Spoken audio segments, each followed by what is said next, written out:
Hello and welcome to this interview with Lee Day, one of our artists presently on display at Alpha Art Gallery's current exhibition, Interchangeable Lens, Frame of Mind. My name is Katie Perrin, and together we will be going over some of Day's artistic process, as well as the pieces that were graciously contributed to both our physical and online presentations. We're going to start off pretty simple today. Lee, how are you? I'm doing well. How are you doing? Good. I'm really excited to have this opportunity to talk with you more about your art, and especially this really interesting series you have on display in our current exhibition. And first, I want you to tell us a little bit about yourself. Where are you from and where do you live now? And how did you initially get into art and begin your career as an artist? Well, that's a long story. I'm not the youngest person in the world, and so I started out a long time ago. In the art and photography world. I actually went to school for journalism. I did stock and journalistic photography for quite a while. I was with Black Star Agency, and then at a certain point, I went into technology, media, building. At a certain point, I went into technology. I went into building CD-ROMs and that type of thing, and web design. And eventually, I came back to photography about 10 years ago. So I've always loved photography. I've always shot, even when I was doing other things. And this is just what I've been working on these days. So one of the things that I find, having been in the technology field for a long time, is that it influences a lot the way that I approach photography these days. And working on websites and web design, one of the things we work with a lot is databases, and so it's interesting. Looking at large groups of photographs, which this series is part of, as ways of understanding databases. Definitely, yeah, and I definitely want to talk more about your background in technology and how that influenced your art later in this interview as well. But what is the inspiration behind the selection of your archival pigment prints in Interchangeable Lens, Frame of Mind? So this is a series that comes from work that I was shooting in Japan in 2019. I've been working on a series called Train Pans for about 5 years, using the iPhone as a scanner in essence, using the panorama function to scan the world that you're passing through. So what I do is I attach the phone to train window, subway, other type of moving vehicle, and it captures using 100-pixel wide strips and algorithmically tries to put them together. So this series I put together at the beginning of the COVID period. For a long time, I was looking for images that were tighter and more focused. The other work I've been doing is panoramic, and so these images are square. They're more about moments rather than longer panoramas, which tend to be a little bit more narrative. That's more my way of thinking about it. It's not exactly what's in the picture, but since the panoramas are basically compile over as much as 5 minutes, and these compile over 30 seconds, 15 to 30 seconds or less. These are much more compressed examples of the work. Yeah, thank you so much for talking about that in more depth. And to bring it a little bit more back to like your artistic process in general, why do you choose to work with the medium of photography, and how does this medium relate to your overall aesthetic practice and the messaging in your work? So as I said, I'm a photographer. I started out, my stepfather was a journalist with UPI, which is a wire service. He was with ABC, and I started out taking photographs. I was given a camera when I was 12 years old. So I'm a photographer. and my artistic practice has always been through the lens. One of the things that I find really interesting about photography and that distinguishes it from a lot of the other types of art is that photography is about framing. You start with the whole world out there, and what you're trying to do is create a box around it. You're trying to literally create a frame that isolates and pulls in and gives you a perspective on what's in that space. Most art, you start with blank canvas. You start putting things on that canvas. It's empty and you're filling it up. I start with a whole world and I'm trying to isolate and make it smaller. So it's a different thought process. Yes, I completely agree with that. I think it's each media is so different and brings there's like a different practice behind it, and different visual effects as well. And in your works on display in this exhibition, what are some central themes or subject matters that you explore? So I touched a little bit on databases, but it's also a little bit about surveillance. And it may not really seem like that's what I'm talking about. No, I think I definitely see the surveillance element to your work, especially like I think you mentioned, and this is something I also want to touch on a little later, but you mentioned in your artist statement something about perception and how like the way that like panorama and camera functions have kind of changed the way we view the world. And then how like they're also surveilling us at the same time, and how that like has an interesting like dichotomy. I think I should step back a little bit. I think my work, this particular series, works on a number of different levels, different layers. On the one hand, it's very experiential, so it's really rapid. It's racing past you. There are all these little moments; they're flying by you, and it's sort of my feeling about how I feel in the world these days, with all of the different digital things, my phone, my computer, my car talks to me, everything talks to me. And there's just so much data coming at me and so many experiences coming at me that it's sort of hard to have this normal, what I used to think of as normal throughput picture of the world. And so so on the most immediate level, these pictures are an experience about my experience of the world these days. But I also step back and then I start analyzing what's in the pictures, and that's where I start getting to this idea of the compression of time and space. And when you start looking at the large body of images that I take in order to find these images in thousands of photos that I've taken, you start to think about what it means to be going through a city and taking hundreds, thousands of photos. In Japan, over about 3.5 weeks, in 2 trips, I took close to 20,000 photos of all of the subways and the trains, the above ground subways and trains in the city. So you start piecing together what the city is. One of the strange things is that because of the way this technique works, you see very, very few people.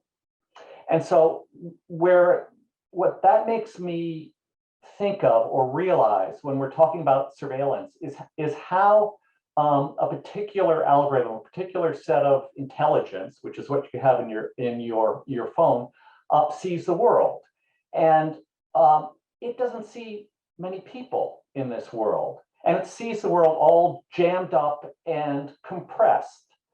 And but on the other hand, it sees a lot of it. And so if you step back and think about how database and surveillance systems see the world, they don't see it the way we do. We think they see it that way, but they don't.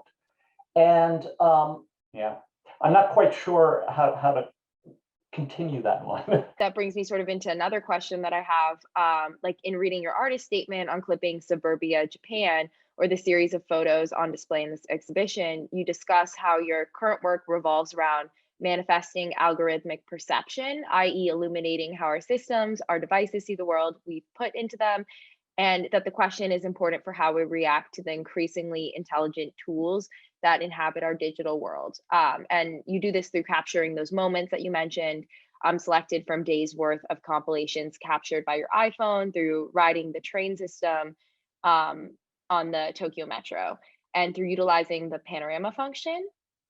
And you also mentioned that it is the juxtaposition of those two modes of perception, the algorithmic and the human, that interest you, and that we can see in these moments captured in digital perception a shadow of our own experience, and yet we also see the difference. So, could you explain what you mean by this and how this plays out through your photography? And I know you touched on this a little bit already, but anything else you want to add? Well, there are a lot of different layerings in there. On the one hand, the sort of glitchy nature of this work, and realizing what the how fragile in some ways the algorithms are that capture these panoramic images, these compressed images here. You put it in the wrong situation, and it doesn't produce a perfect piece of work. It doesn't produce the perfect panorama. So you start thinking about all these things that are watching us and surveilling us, and they have a long way to go. So I feel a little bit heartened that that we humans still are on top of things, and that these intelligences really are sort of pretty small right now. Now, 10, 15 years from now, things may well change, but that's where we are today. So I'm a little less worried about everything surveilling me. There are other things, different layerings of the way that we see the world and the way that the algorithm sees the world, that you start to see in these pictures. We staring out of the window of a train, we can actually sort of put together the world that's racing by, and have a pretty coherent picture of that world. And the things that are far away, are easily interpretable by us, but then stuff goes racing by in front of us. And then if you look at the images in that are taken by the iPhone, the algorithms in there, they have a much harder time with things that are farther away. It just sits here repeating. It can't really figure out what's out there. Whereas the things that are closer grabs little pieces of it and can see. So again, it's like the intelligence in there, or the way that it's designed, is different than us, and it's just an illustration of that difference. Definitely. And I think it's something that's both like kind of exciting and frightening at the same time. Yeah. And like the different ways in which like technology is transforming like the art world and transforming art itself, and like digital art. That's we could definitely go on about that for for Yes. many hours. I see that you have a background in web design and computer programming that you mentioned earlier. Um, how do you think that your professional experience and background working with technology and digital platforms manifests itself in your contemporary artistic practice and or approaches? So I think I've talked about that a little bit, but it's also that one, I'm comfortable with technology, and two, I've always liked programming. Actually, when I was in college, I could have been a programmer. I might have done that. So, and frankly, photography is a much more technical artistic medium than a lot of other ones. So you're always, I think all photographers are comfortable with technology to some extent, but more specifically, I really like bringing the technology into the image making. And in this case, I'm not sort of, in this case, I'm letting the technology actually do a lot of the work.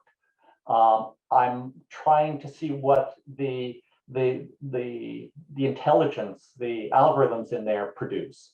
And then I'm going through and I'm actually curating it, or I'm going through and curating it. But these are all created by the algorithms in the phone. I'm not the one who's actually putting them together. Thank you for explaining that in a bit more depth. And now to pivot a little bit, I want to talk about like the symbolism of your work and what is the significance behind your choice to experiment with abstraction in your artistic practice? Abstraction. I do a lot of it. um, That's yeah, no, I think your work like abstract it like is like your artistic vocabulary and like what you've chosen. I really love the interplay of different colors and textures in your work, as well as the fact that these once like familiar and recognizable urban landscapes and streetscapes, like of Tokyo and like from the exterior, appear to melt and like bleed into one another in like a surrealistic, impressionistic fashion. What drew you to capturing these specific shots, and what is their symbolic significance? so to go back a little bit to the abstraction, I love abstraction. That's really what most of my work is about these days. I said I started in journalism. That's a little different, but nowadays it's all abstraction, and not just in this work. The work I've done during COVID, sitting around my house, is in the stream. It's blowing up giant pictures of little pieces of stream, which you can't really see here, but um, and I think that this work in Tokyo is also very abstract, but at the same time, there's sort of a balance between abstraction and holding on to reality. And that's also true in the work that I'm shooting in the stream. So there really is a connection with the real world in these photos. There are little pieces of it in the clipping suburbia images. They're little pieces of the real world, and they're jammed together. And so the abstraction is a little bit more intellectual in this case for me. Um, Yeah, that makes sense. And when you like of all the shots that you took from your iPhone, what kind of led you to capturing these specific shots? Like, what stood out to you about these ones?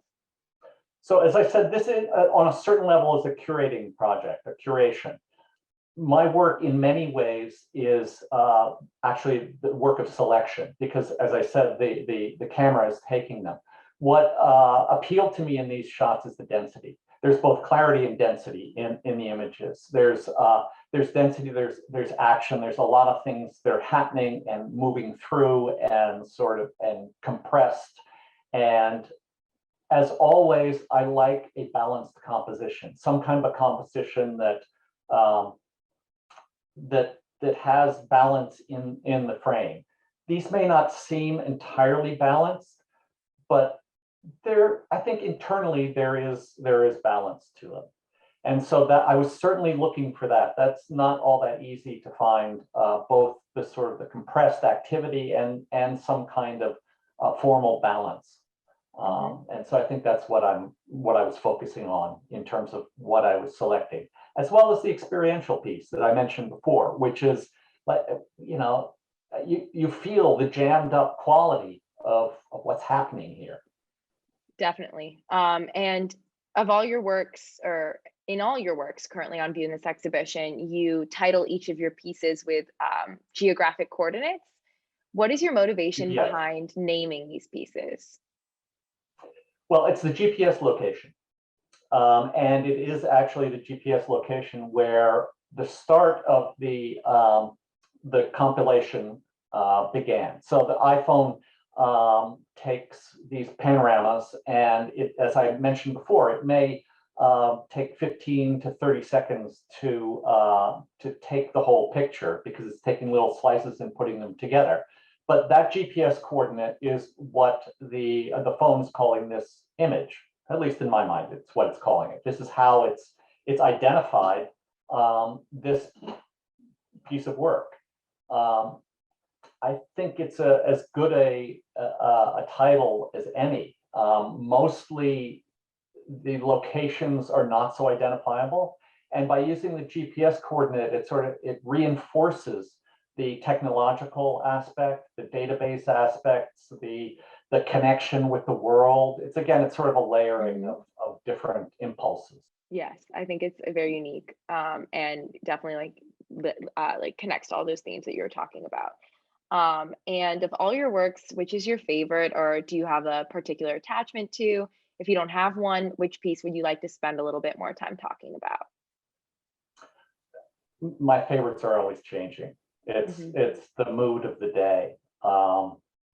One of those ones in there has all of it's really broken up in a lot of little pieces flying everywhere, sort of um, not much color, not as much color as some of the others.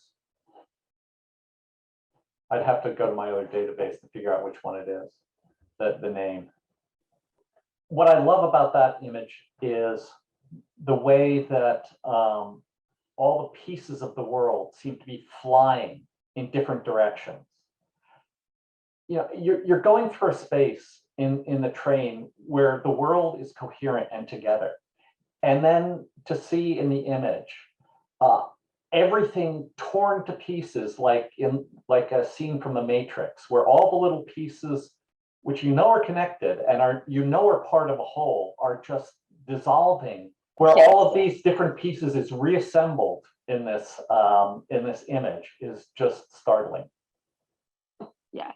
And I think that this collection is very unique and special, and like I love that like the way that you use technology to like and interacted with technology in your work. So thank you, Lee. I don't have any more questions. However, if there's anything else you'd like to add that you might have thought of during our interview, or anything you're working on now, any shows you're going to be in soon, any lingering thoughts, feel free to share. I do have a show coming up at Soho Photo Gallery starting March 30th, which has the panoramic images from this same series. That will be starting March 30th at Soho Photo, 15 White Street, New York, New York City. Okay. SohoPhoto.com, I guess. Definitely. Like we'll direct people to your website. And Thank once you. again, thank you so much for speaking with us all today and sharing insight into your creations. I would also like to take this moment to thank all of our sponsors, including Amboy Bank, Magyar Bank, Johnson and Johnson, New Brunswick City Center, Middlesex County Cultural and Heritage Commission, and Bristol Myers Squibb and Pfizer Inc.